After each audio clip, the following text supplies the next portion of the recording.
घातांक। घातांक के लिए टीएलएम है, जैसे 2 गुणा 2 गुणा 2। यदि एक ही संख्या का समान संख्या का 3 बार गुणा होता है उसको हम 2 के घात 3 के रूप में लिखते हैं, है ना। जहाँ पर ये जो 2 होता है वो आधार कहलाता है, और ये जो 3 है जो छोटा रूप में लिखते हैं संख्या से, वो 3 जो होता है वो घात कहलाता है।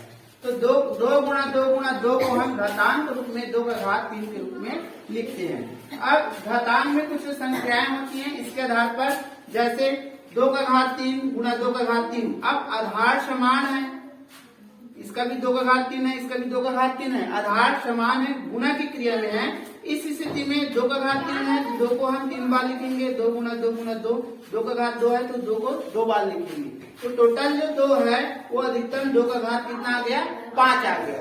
अर्थात यहाँ पर 3 घात है और 2 घात है, दोनों जो है इसमें कौन सी संक्रिया आएगा, तो जुड़ने की संक्रिया है, तो ये 2 का घात 5 आएगा। यही घातांक का पहला नियम कहलाता है 1 का घात n गुणा 1 का घात n बराबर हम 1 का घात n धन n करेंगे।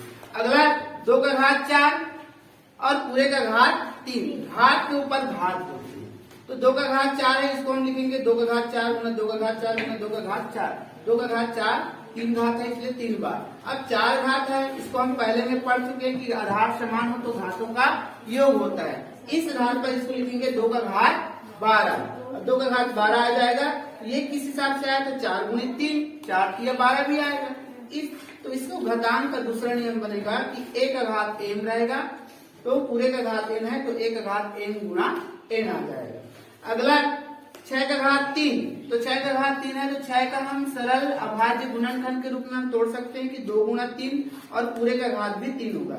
ये कोष्टक का अब 3 बार गुणा होगा, 2 गुणा 3 कोष्टक बंद 2 गुणा 3 कोष्टक बंद 2 गुणा 3। इस प्रकार से 2 का घात 3 और 3 का घात भी 3 आएगा।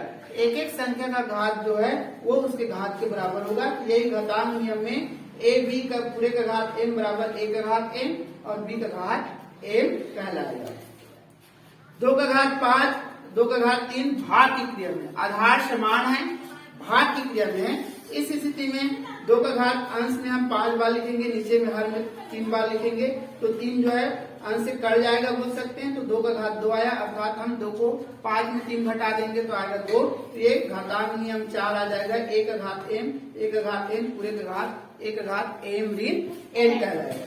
इसी प्रकार से 7 का घात 5 और 7 का घात 5 है, घातें बराबर है, भाग की क्रिया में है, अर्थात किसी भी संख्या का घात 0 है तो उसका मान कितना आता है, 1। इसको समझाया जा सकता है कि घातांक नियम 1 का घात 0 बराबर 1। यदि किसी संख्या का घात जो है वो हर में है तो उसमें हम ऊपर ले जाएंगे अंश में, तो माइनस घात है, 5 का घात -2 आ गया।